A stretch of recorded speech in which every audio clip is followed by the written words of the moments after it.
Olá, estamos iniciando mais um Espiritismo em Palavras Simples.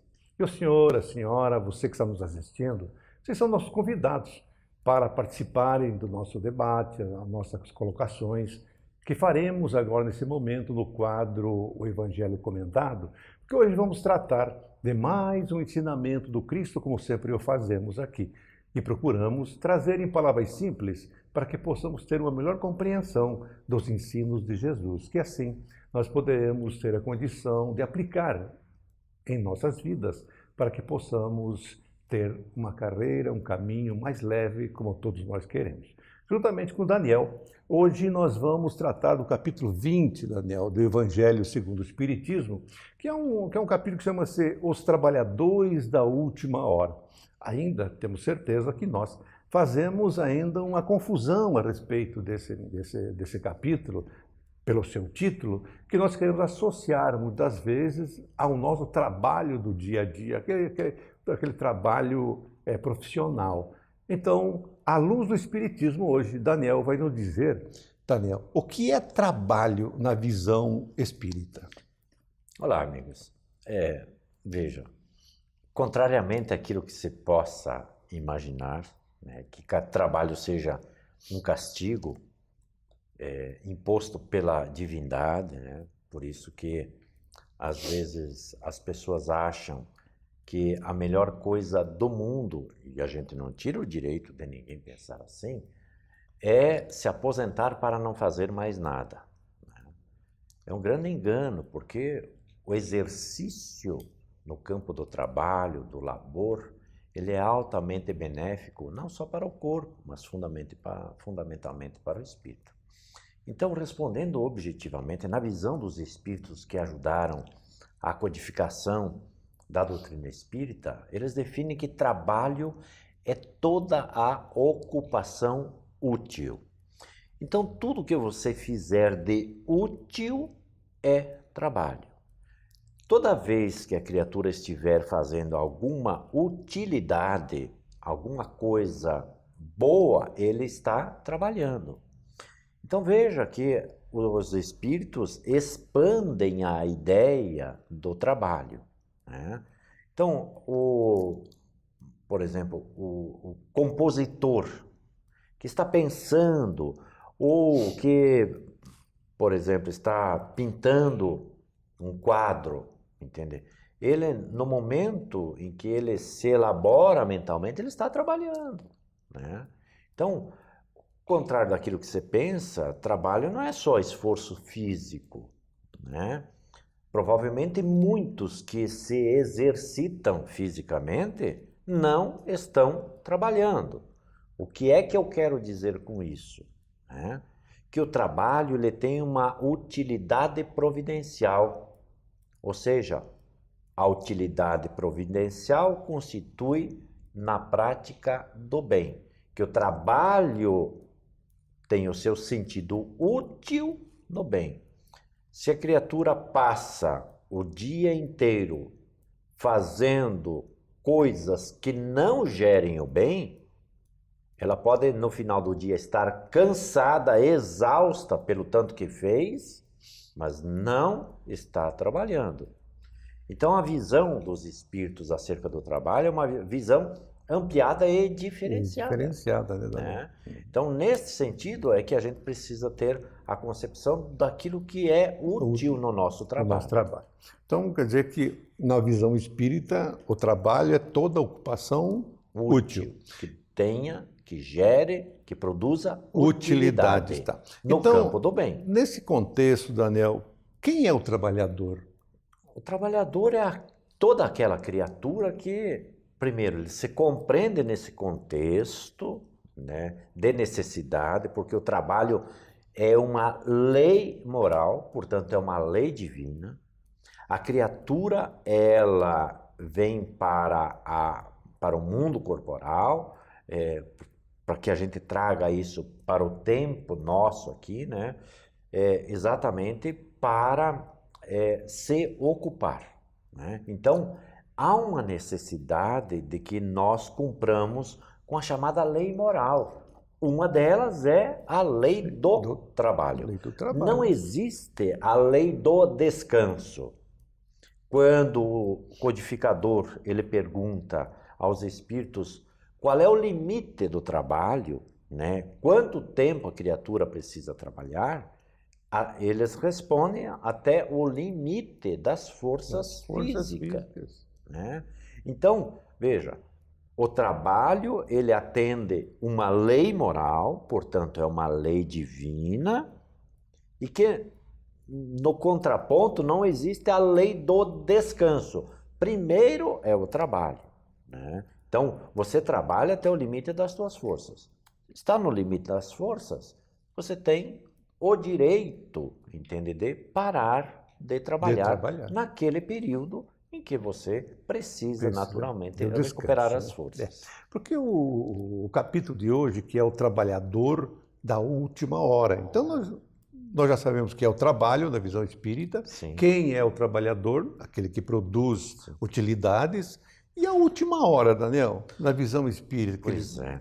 Agora a gente precisa se transportar não para a nossa cronologia, né, que o relógio determina, ou que se inicia o dia, ou termina a noite, ou que começa a noite, né? Essa cronologia ela está muito atrelada às ocupações que nós temos, né? Que é válida, é natural, porque ela orienta a vida no planeta Terra. Mas esse trabalhador da última hora, né, é o trabalhador que já tem o solo preparado para ele, né? Porque os trabalhadores da primeira hora foram aqueles que Jesus convidou para que viessem preparar o solo espiritual do planeta Terra, né? Os profetas, os patriarcas, aqueles espíritos enobrecidos, aqueles que vieram dar testemunhos, aqueles que vieram vivenciar os horrores protagonizados pelo próprio cristianismo ou pelo paganismo, mas que vieram em holocausto da sua vida para dar testemunho à crença que eles nutriam. Nós, todos os que encarnamos no planeta Terra, neste momento de extrema importância, somos os trabalhadores da última hora, né? Da chamada, ou da 11ª hora, dos momentos finais. Quem são esses trabalhadores? São aqueles que, já tendo o solo preparado, tudo está pronto, é só começar a trabalhar o solo. Então, tudo está feito. Quer dizer, todo o processo está pronto. Nenhum de nós precisa dar a nossa vida física em holocausto. A gente não precisa dos testemunhos, como fizeram os primeiros cristãos, né, atados aos postes, entende? Para iluminar as noites romanas, né? Ou aqueles que se entregavam em lutas sangrentas para defenderem uma bandeira do cristianismo, ou dentro das igrejas, enfim, essa história sangrenta que se narra ao longo dos séculos. Então, o nosso momento é só de trabalhar na causa do bem, porque nós temos tudo à nossa disposição, né? Nós temos o conhecimento, nós temos a tecnologia, nós temos uma ciência que revela milagres todos os dias, né? Nós temos as melhores condições psíquicas de locomoção, entende? As cidades são boas, enfim, tudo está pronto. Ou seja, agora é hora de realizar as melhores obras que o trabalhador deve apresentar. Né? Então, dentro dessas utilidades, a maior utilidade que nós poderíamos ter agora é começarmos a refletir a respeito dos ensinos de Jesus, porque ele, todo o seu trabalho, todo o seu ensino, nos traz uma visão mais ampliada, como esta que ouvimos hoje, que o trabalho é toda ocupação útil, que isso possa perpetuar em nossa alma, e cada vez que estivermos debruçados em cima de uma tarefa, que o façamos com amor, porque estamos sendo ocupados com utilidade.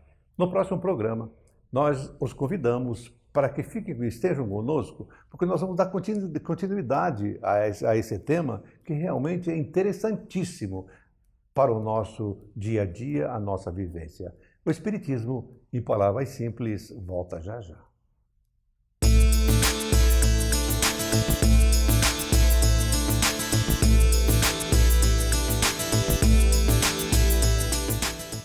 Amigo telespectador, estamos de volta com o quadro No Entorno da Mediunidade.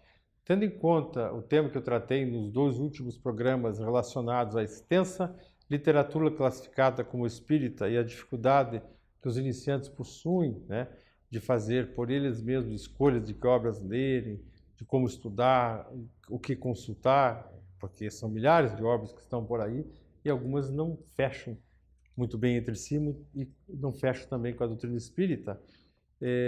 Falei de vários autores, o tema que eu quero tratar com vocês hoje é sobre as contradições. Esse assunto foi tratado por Kardec no capítulo 27º do Livro dos Médiuns, chamado Das Contradições e das Mistificações.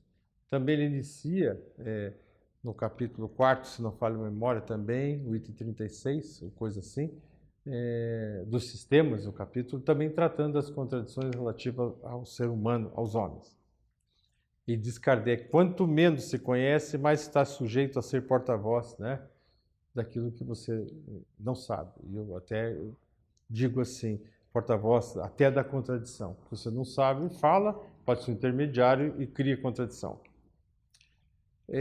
Uma reflexão que eu queria fazer com vocês. Se orgulho e vaidade são atributos significativos da personalidade do autor, ou intermediário, ele pode ser apenas intermediário, a probabilidade de publicar, né, por si o intermediário contradições é maior. Isso porque há uma tendência de não aceitar as críticas. Então esse é um problema do orgulho e da vaidade. Você acha que eu estou certo, amigo telespectador? No capítulo, então, 4º do Livro dos Médiuns, chamado dos Sistemas, o item 36, que eu fiz a referência, diz o seguinte, eu vou passar aqui para a gente ouvir bem, né, interpretar bem.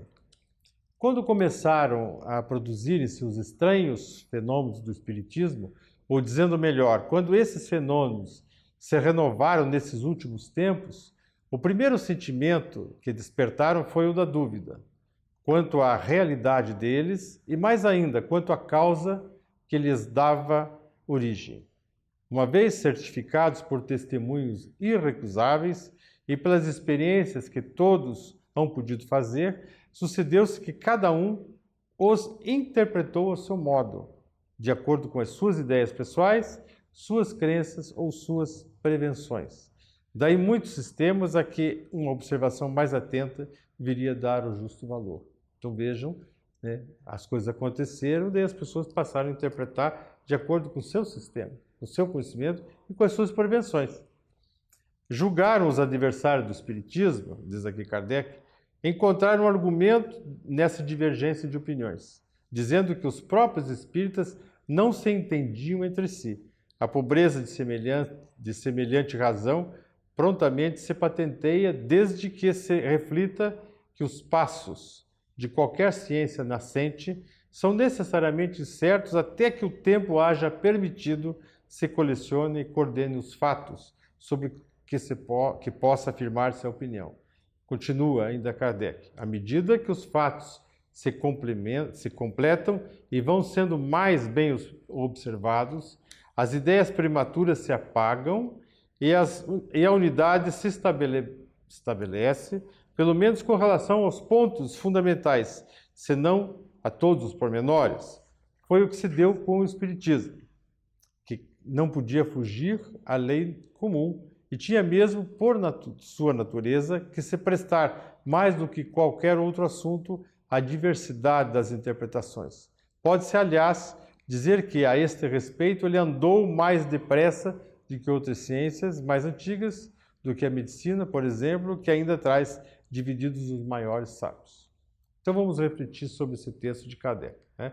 Ele coloca essas questões, né, que veio vindo e veio, no fundo, havendo uma pequena convergência à medida que o indivíduo vai se aprofundando.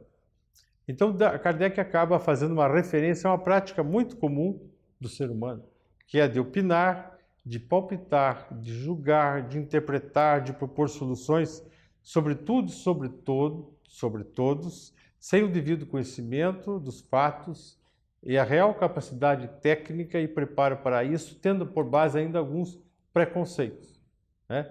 Isso é muito comum do ser humano. Ou seja, a gente fala o que a gente quer e todo mundo faz isso.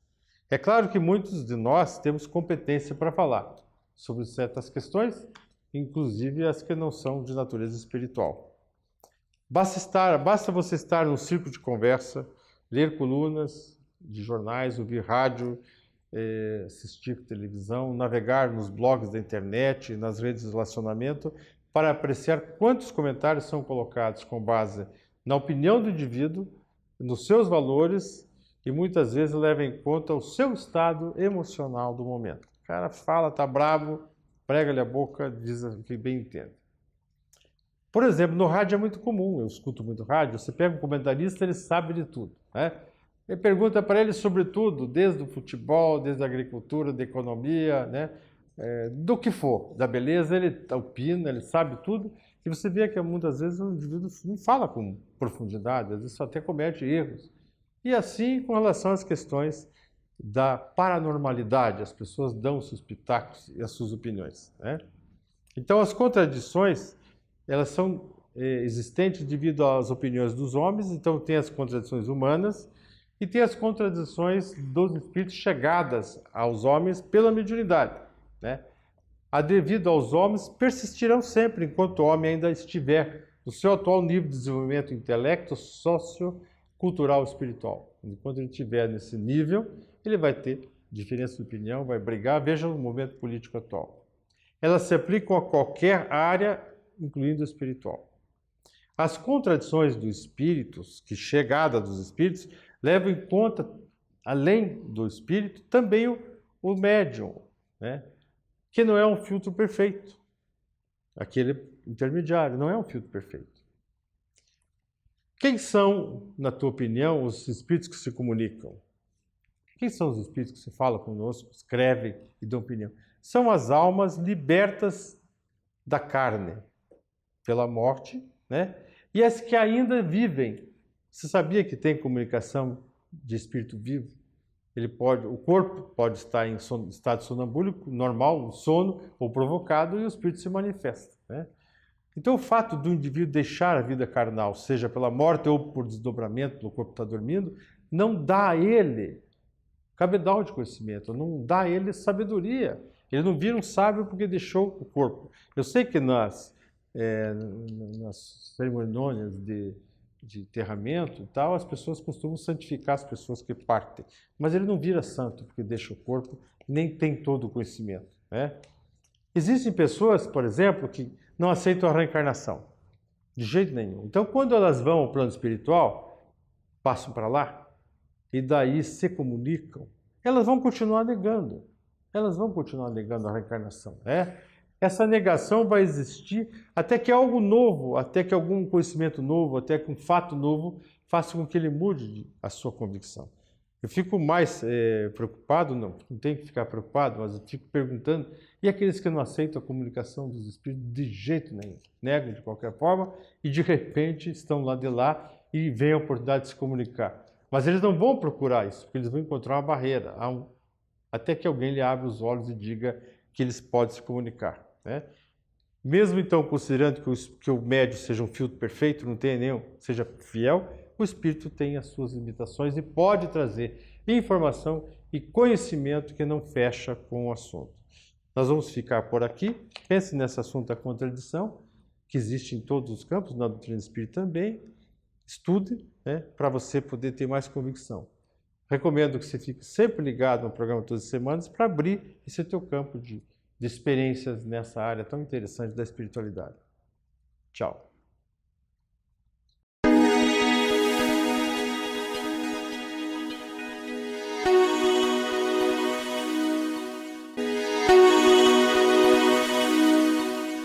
Olá, amigo e irmão. Nosso querido abraço a você, fraternal, a todos aí. Que Deus nos abençoe, nossa rogativa por todos nós. Nós queremos conversar hoje sobre as nossas aflições, mas num sentido mais amplo. Muitas vezes nós recebemos bastante pessoas que vêm conversar conosco e sentem algumas dificuldades. Vocês devem estar acompanhando aí nosso irmão Nilson no quadro Mediunidade. E por incrível que pareça, nós temos aí uma enorme procura nas casas espíritas de pessoas que se encontram em aflição. Acham, sentem-se, de certa forma, perseguidos, às vezes sente uma presença indesejável, muitas vezes sente que é muito negativo, outras vezes não encontra forças para se colocar em contrapartida uma ideia diferente. E dentro desse conceito, nós precisamos lançar alguns pensamentos. Por exemplo, nós sabemos que mesmo diante das nossas dificuldades, mesmo diante desses pensamentos, de nos sentirmos perseguidos, de nos sentirmos aflitos, de sentirmos que tudo não dá certo, muitas vezes nós entramos num campo meio pessimista nesse sentido.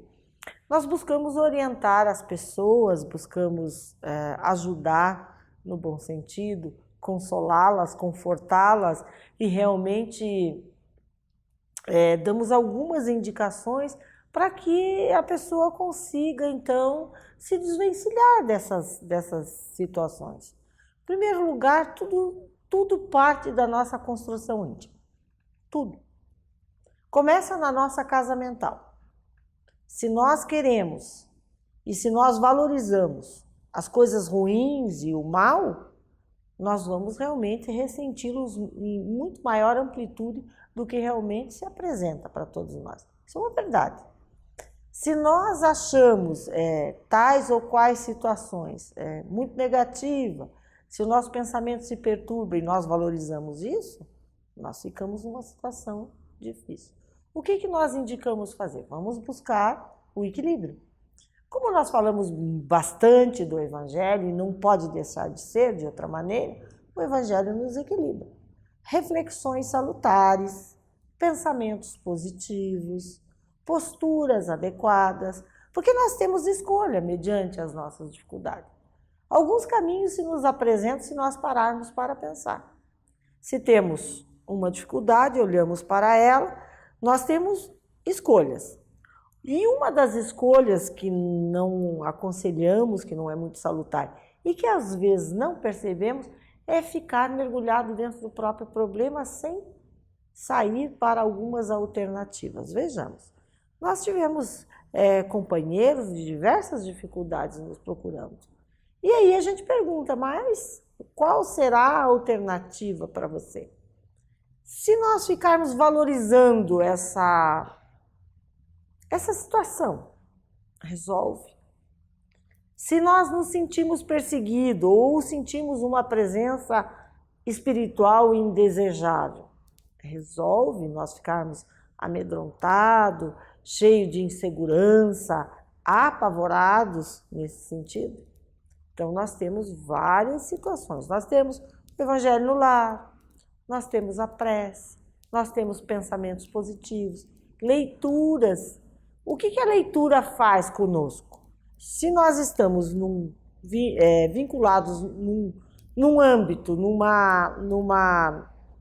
num teor vibratório, numa onda de pensamento negativo, quando nós começamos um bom livro, um bom filme, uma boa música, ouvirmos, lermos, assistirmos com um entendimento mais aprofundado, alguma coisa boa, útil à sua vida. Nós começamos a modular, então, num outro parâmetro vibratório, numa outra onda vibratória. O nosso pensamento deixa de estar tão negativo e deixa de estar vinculado a situações dolorosas ou a entidades que poderiam nos prejudicar, para modular em outra frequência, porque nós abastecemos a nossa casa íntima com ideias, com reflexões, nós passamos a filosofar dentro de um sentido alegre, positivo, construtivo na vida. Então, nós temos essa escolha. Ou mergulhamos na dificuldade, no nosso medo, ou os enfrentamos no bom sentido, de buscar fortalecer-nos. E nós falávamos alguns programas anteriores, numa das lições do Cristo, de há muitas moradas na casa do Pai, que é um dos capítulos do Evangelho, segundo o Espiritismo, e que no seu primeiro item ele vai falar da morada íntima, para depois falar das moradas circunscritas, dos mundos habitados, né? E nesse sentido também da própria variação de como estamos, de como nos encontramos de acordo com a nossa consciência e de como estaremos de acordo com o que vivemos no próprio mundo espiritual. Mas dessa morada íntima, na morada íntima da nossa alma, do campo do pensamento humano, porque nós todos temos valores, temos coisas que nós colocamos como verdadeiras, como parâmetros, de acordo com o que vamos crescendo. Claro que quanto mais nos instruímos, mais capacidade de compreender nós temos, e nós vamos então alterando para entender um pouco melhor esse conhecimento. Esta é uma forma de nós buscarmos então entender e colocar para nós o que queremos, mesmo diante da dificuldade, que nós não vamos fugir dela, é poder então estar harmonizados, estar fortalecidos, estar confortavelmente com a visão muito clara, mais lúcida, para enfrentarmos seja quais as dificuldades que a vida nos apresenta. Inclusive, quando nós falamos de dificuldade, nós não estamos só falando do campo da dificuldade que o exterior apresenta para nós. Nós temos outras tantas dificuldades na nossa intimidade, conceitos, nós temos dificuldades com o medo, dificuldades com a ansiedade, vazio existencial, falta para nós algo na nossa essência, como uma fé mais robusta, a crença em nós mesmos. Nós, às vezes, nos desvalorizamos, né? Não é que nós devemos nos exaltar e nos, digamos assim, buscar aquela parte orgulhosa, mas, no entanto, nós não podemos ficar na retaguarda menosprezando a nossa maneira, o nosso progresso, porque nós estamos fazendo algum progresso dentro da vida, seja na família, seja no campo pessoal, comercial, na convivência, na sociedade e no social. Então, nós temos escolhas. Se na sua intimidade você tiver algumas dificuldades nesse sentido, busque o melhor para você. Você pode optar. Não nos esqueçamos disso. E não se esqueça que o Evangelho é uma grande lição para todos nós. Continue assistindo o nosso programa em Palavras Simples. Nós agradecemos a sua atenção.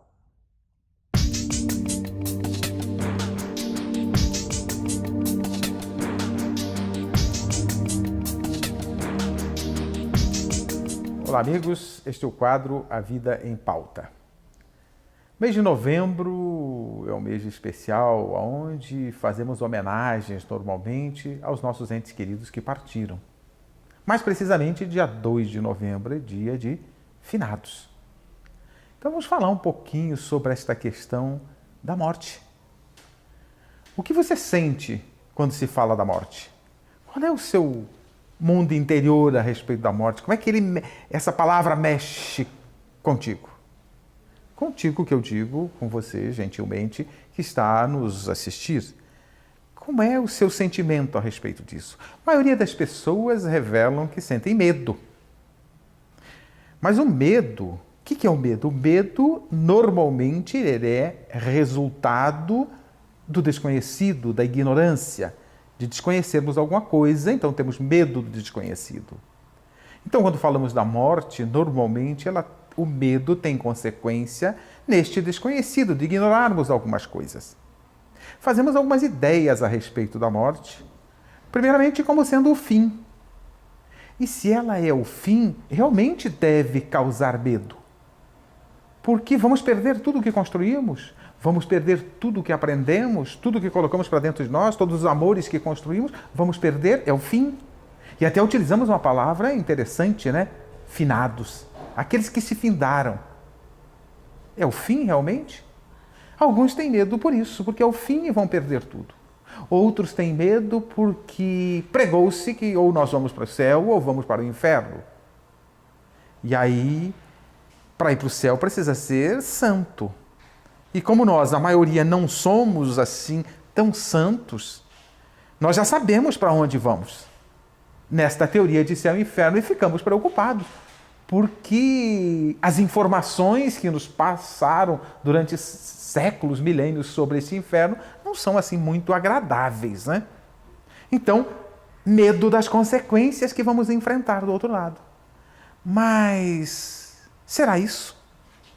Será que Deus nos criou para estas duas alternativas? E eu até digo para as pessoas, às vezes, de uma forma até meio satírica: se você gosta de agito, de movimento, não vá para o céu.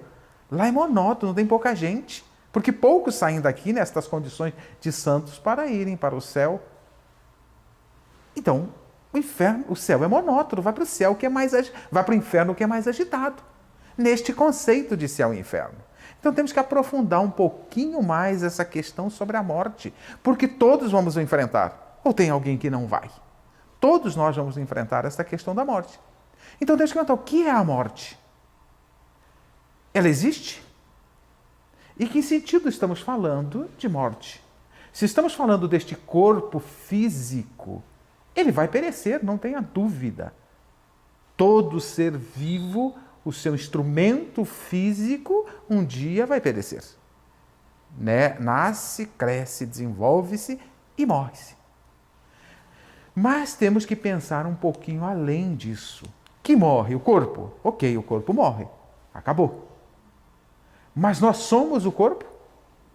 O que nós somos? Temos que pensar sobre isso e aprofundar esse entendimento para irmos saindo da ignorância, do desconhecido e enfrentarmos o conhecido. Primeira questão é responder trazer uma resposta a esta questão. Morremos? O eu, a essência, morre? Ou somos imortais? Se somos imortais, temos que viver como imortais. O problema é que nós ficamos meio incertos quando estas questões de sermos imortais ou não. E se somos imortais, quais são as consequências? Estas consequências para aqueles que acreditam em imortalidade também gera medo. Pelo que já falei há pouco, questão de céu e inferno, purgatório. Nem o céu é uma boa opção, porque o céu, na proposta que temos por aí, é uma vida de ociosidade. Quem aguenta uma eternidade ociosa? O purgatório, ficamos numa dependência daqueles que aqui ficaram orarem por nós, e se não orarem? E o inferno é o fogo. Então, isto causa medo. Então temos que buscar respostas, entender. Somos imortais? Ok, somos imortais. Dizem as religiões que somos imortais, que a alma sobrevive à morte. Mas em que condições ela sobrevive? Para onde vai? Aí precisamos buscar, aprofundar entendimento sobre isto. E a doutrina dos Espíritos vem nos esclarecer sobre nós. Entre tantas coisas, e reviver o Evangelho de Jesus, a doutrina dos Espíritos vem falar de nós, dos Espíritos, dos filhos de Deus. O que Deus faz com seus filhos? Por que os criou? Por que colocou na terra? Para onde vamos? Quais são as nossas situações do outro lado? E Jesus já nos diz: a nossa situação é de acordo com as nossas obras, a cada um segundo as suas obras, aqui e lá.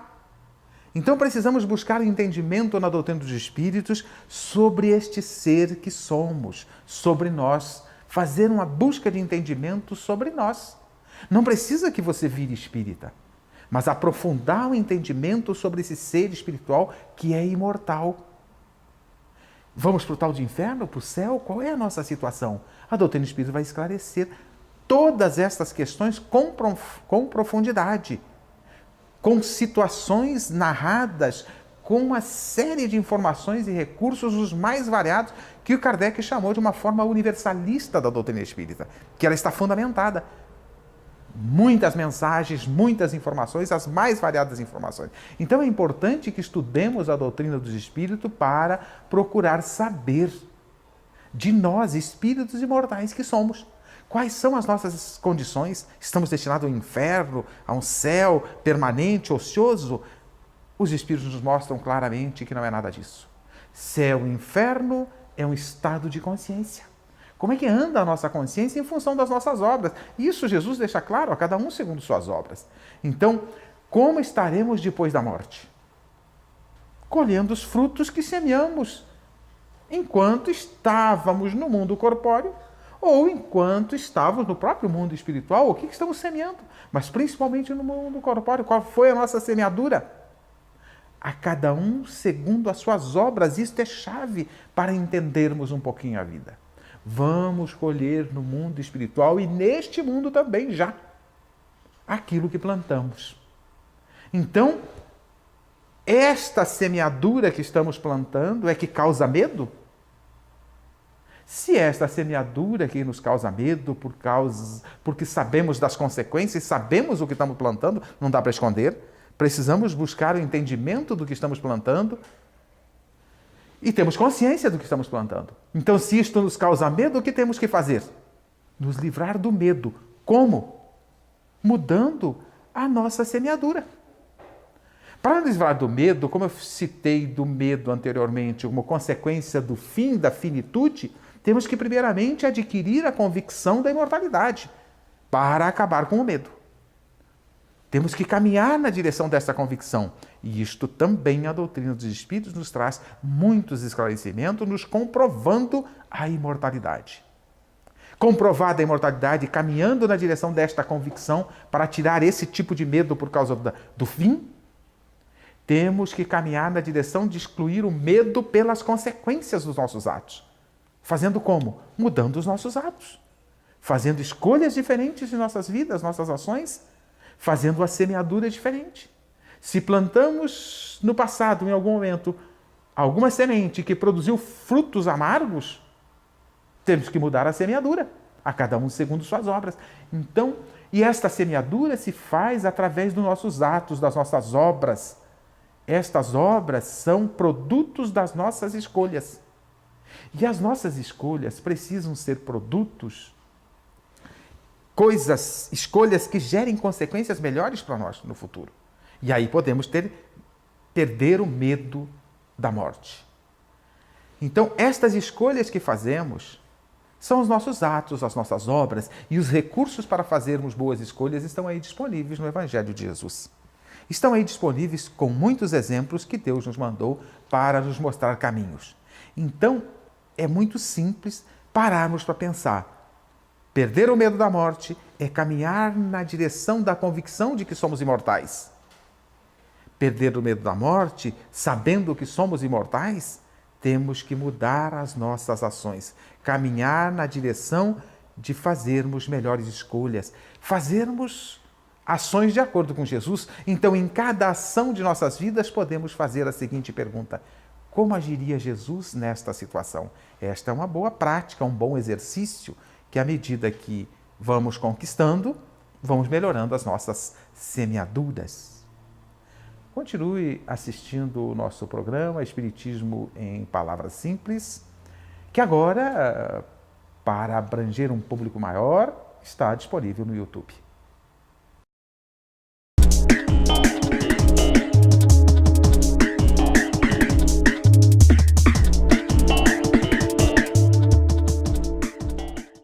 Olá, esse é o quadro Espírito Jovem. Hoje nós gostaríamos de refletir sobre um tema que é um tema, segundo o Divaldo Franco, mais democrático que pode existir, a questão da ansiedade. Democrático porque a ansiedade, este mal e segundo ele mesmo diz, nas palavras de Divaldo Franco, esse ácido sulfúrico que acaba nos corroendo no dia a dia, onde nós vivemos muito mais pensando preocupados e ocupados com o futuro, esquecendo de plantar esse futuro no presente, esse ácido que vai corroendo nossos sonhos porque nós não assentamos os tijolos no presente e ficamos sonhando com a parede construída ali no futuro. É um mal que acomete a ricos e pobres, né? País de primeiro mundo e terceiro mundo, não importa a situação econômica, não importa a situação específica da pessoa, a ansiedade está presente no ser humano. Divaldo comenta, e nós vamos basear muito em falas que ele propõe em suas palestras, que a ansiedade em si tem uma raiz, junto com outras questões e problemas comuns ao ser humano, sendo 4, por exemplo, vertentes ou variáveis que nós devemos observar em nós mesmos. Sendo a ansiedade uma delas, objeto da nossa reflexão de hoje, e sua mãe ou a sua origem, a rotina, a solidão e o medo.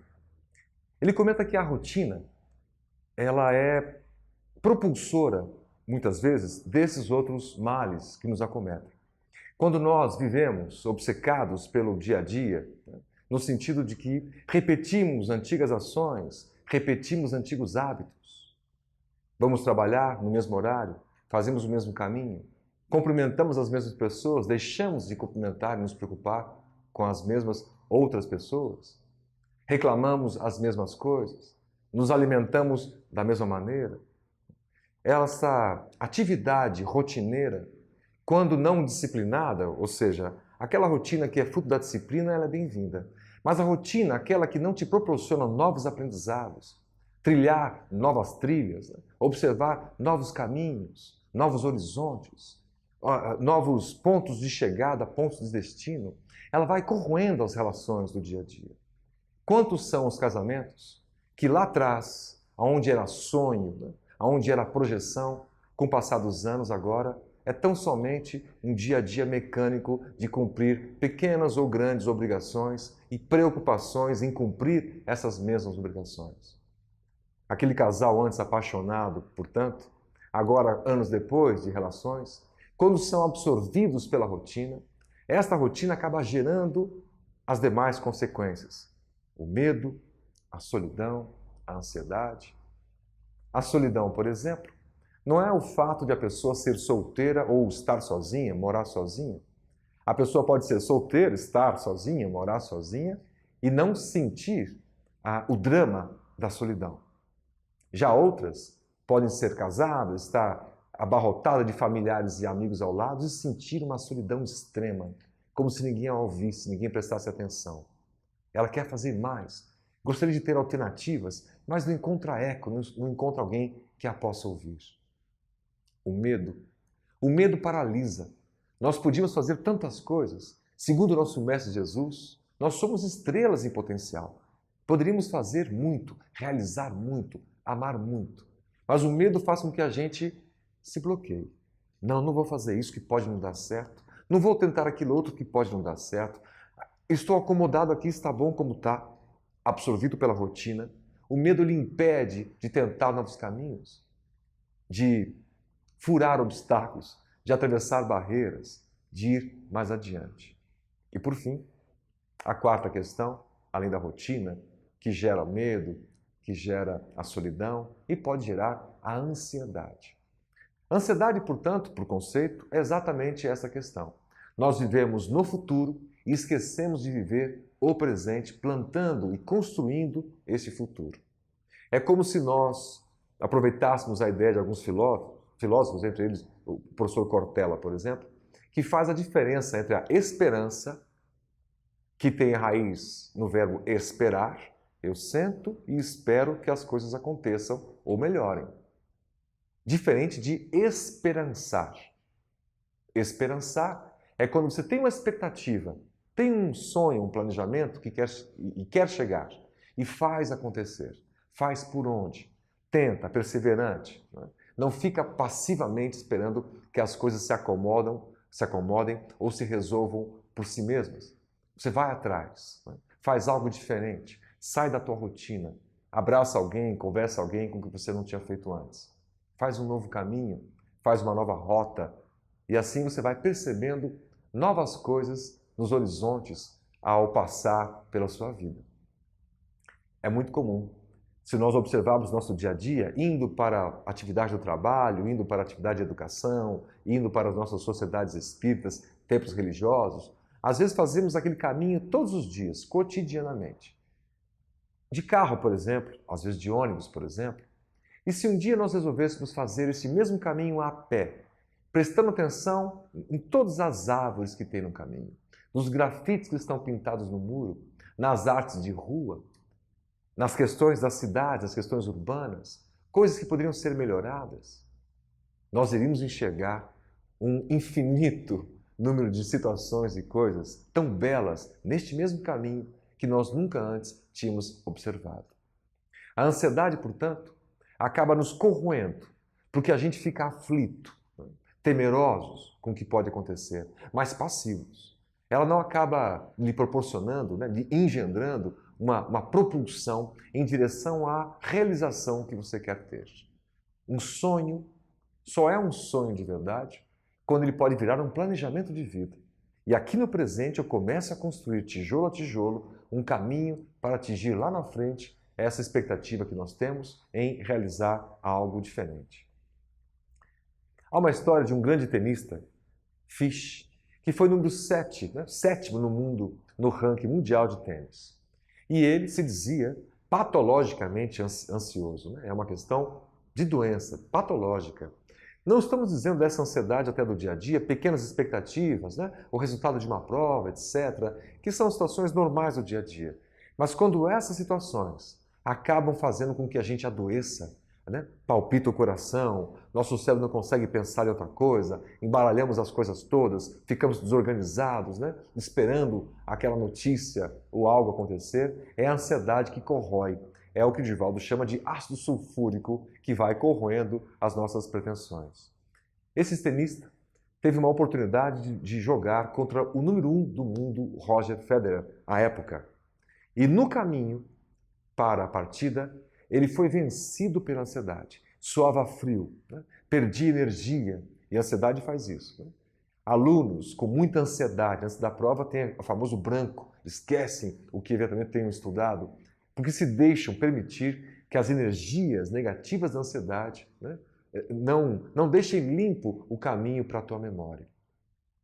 Esse tenista diz, abandonando a partida, não chegou a jogar, que foi muito criticado pelos seus amigos, criticado por fãs e pela mídia em geral, o chamando de covarde.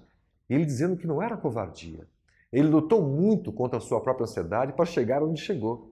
E não conseguiu dar os passos a mais para eventualmente chegar no topo da sua carreira. Então é um drama que nós devemos observar, inclusive com tratamento medicamentoso, com tratamento profissional, médico, com tratamento nas casas espíritas, do passe, da água fluidificada, da oração, seja qualquer tempo religioso que nós possamos buscar essa terapia, que é exatamente nos concentrarmos em nós mesmos, verificarmos o potencial que nós temos de fazer as coisas hoje, de plantar as sementes hoje. E elas, se bem regadas e com as questões que o próprio tempo, o sol e a umidade proporcionam, se tornará uma árvore grandiosa mais ali na frente. Mas não guardemos a expectativa da esperança de que a árvore vai acontecer. Você faz a sua parte, você planta, você rega, mas você depende de outras condições, a do sol, a da terra, eventualmente variáveis que você não pode controlar. Então, o universo se encarrega de completar os teus desafios. Importante é que vivamos o hoje, pensando no futuro, mas construindo o hoje, o presente, aprendendo a amar, fazendo coisas diferentes do que nós temos feito rotineiramente. Olhamos para o nosso companheiro, nossa companheira, e vamos dizer a ela, vamos fazer algo diferente? Vamos nos engrenar numa ação social, num projeto social? Vamos doar um pouco do nosso tempo, dos nossos recursos a alguém que mais precisa? E assim, nós vamos aprendendo a amar, nós vamos aprendendo a domar a nossa ansiedade. E seguramente nós teremos uma chance de vivermos mais plenos e mais felizes logo mais ali no futuro.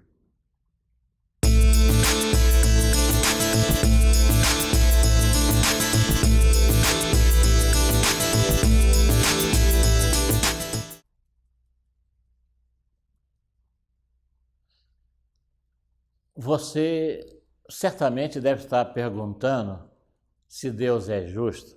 Por que é que nós somos tão diferentes, não é mesmo? Porque existem personalidades e mais personalidades, comportamentos e mais comportamentos. A rigor, não existem duas pessoas iguais.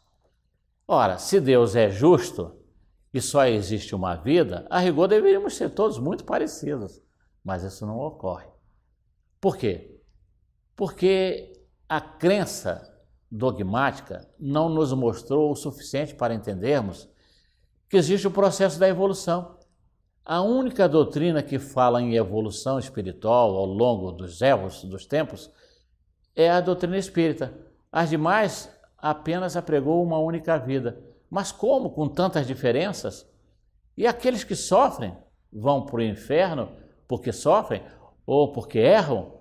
E os que nascem em vida nababesca, cercados de facilidades, em berço de ouro, vão para o céu? Onde é que está a justiça de Deus? Não, a justiça de Deus realmente é perfeita. Mas nós temos que entender que existe um processo que está hoje patente e que a ciência está se debruçando para confirmar. Darwin veio exatamente para mostrar esse processo de evolução no mundo material, mas existe também a evolução no mundo espiritual. Por quê? Porque nós nascemos simples e ignorantes das mãos divinas do Criador.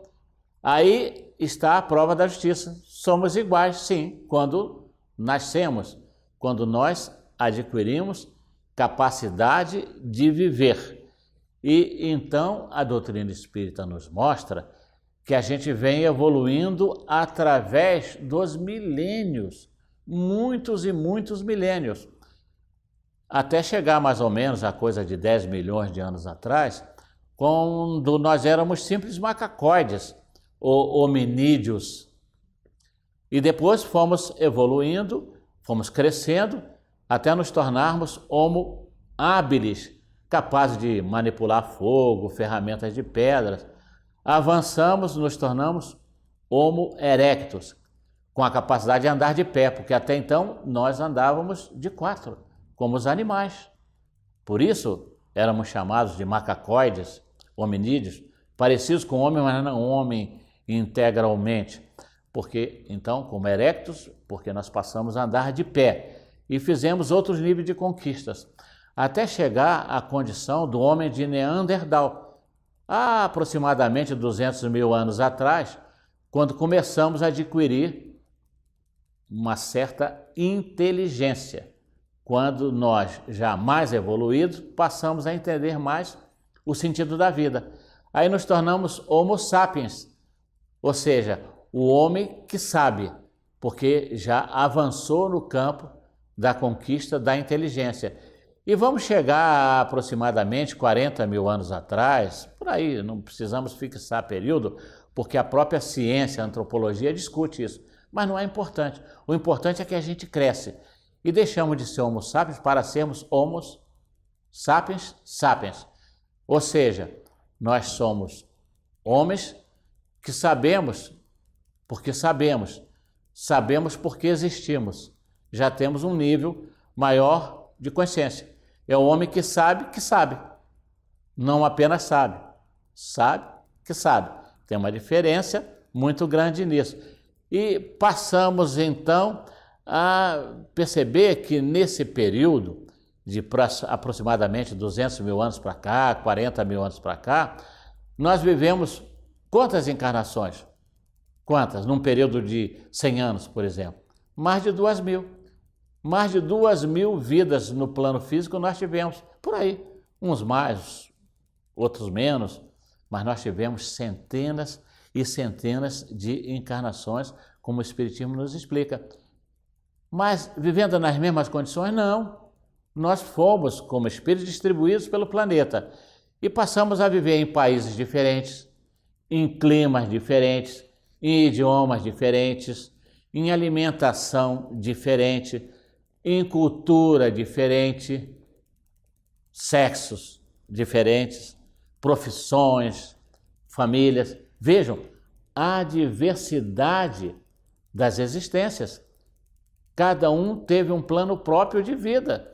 Isso gerou em nós uma personalidade muito diferente, que é como nós nos encontramos hoje. Aí está a explicação. É o processo da evolução. E aí surgem as necessidades de provação ou de expiação, dependendo dos impulsos, dos comportamentos que nós materializamos depois de pensarmos exaustivamente em como agir. Se a gente pensa mal e insiste em pensar mal, nós vamos praticar o mal. Se a gente pensa no bem, insiste no bem, na meditação, na prece, nas práticas do amor ao próximo, nós vamos nos ver livre dessas provações, porque não serão mais necessárias, e muito menos não viveremos mais expiações, porque não temos culpas a resgatar. E então nós vamos abrilhantando a nossa macropersonalidade. Macropersonalidade? Sim, porque é o conjunto de muitas vidas vividas que vão formando a nossa personalidade maior, ou seja, a nossa personalidade milenar, diferentemente da personalidade que nós temos nessa existência, que nós chamamos de micropersonalidade, porque é uma personalidade que se forjou em função do meio e da educação que a gente recebe numa única existência. Então é uma micro. Juntando micros e micros personalidades é que nós vamos ter a macropersonalidade. É por isso que a gente encontra na sociedade de hoje gênios notáveis, capazes de criar coisas impressionantes, de inventar verdadeiros progressos para a humanidade, como o avião, a internet, o antibiótico, os produtos farmacêuticos que ampliam a nossa capacidade, a longevidade, a nossa forma de viver, dão mais qualidade à nossa vida, a depuração da alimentação, graças àqueles que se dedicam à arte da nutrição, e tantos benefícios como o carro cada vez mais confortáveis. Nossa, ficaríamos aqui horas e horas falando dos benefícios criados por esses gênios. Mas poderíamos também ficar aqui horas e horas falando dos males que os seres estupidificados, os seres bestiais, criam para a sociedade. Por isso é que se fala da luta permanente do bem e do mal, das trevas contra a luz. Por quê? Porque muitos aceitaram evoluir, obedientes às leis de Deus, e outros não, preferiram ficar no gozo exacerbado e desequilibrante da matéria, consequentemente passaram a se dedicar, a entregar o coração à prática do mal. Por isso que nós temos seres bondosos, e poderíamos aqui numerar tantos e tantos seres bondosos, né?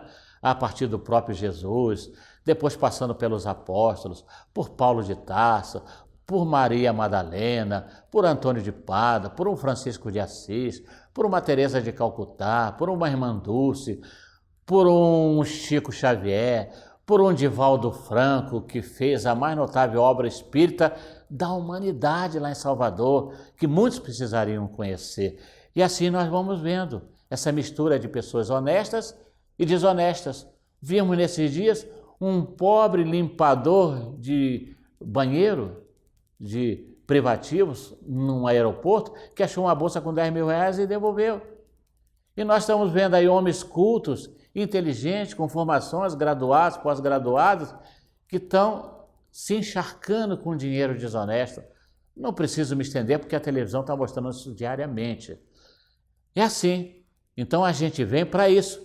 É como diz Vitor Hugo, através das mãos mágicas do grande médium Divaldo Franco, nós temos encontros, reencontros e desencontros que se manifestam nas formas mais variadas da afinidade, da falta de afinidade, da falta de amor ou da prática do amor e da briga ou da harmonia dentro do lar, na sociedade, no ambiente dos empregos, porque nós somos diferentes, porque evoluímos ao longo de milênios e produzimos em nós personalidades diferentes.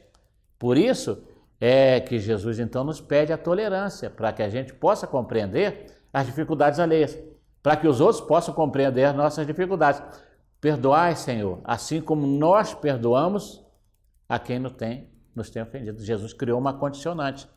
Então, Não há anjos, todos nós temos limitações e precisamos trabalhar os sagrados ensinamentos do Senhor, como está no Evangelho, em benefício de nós próprios e dos outros.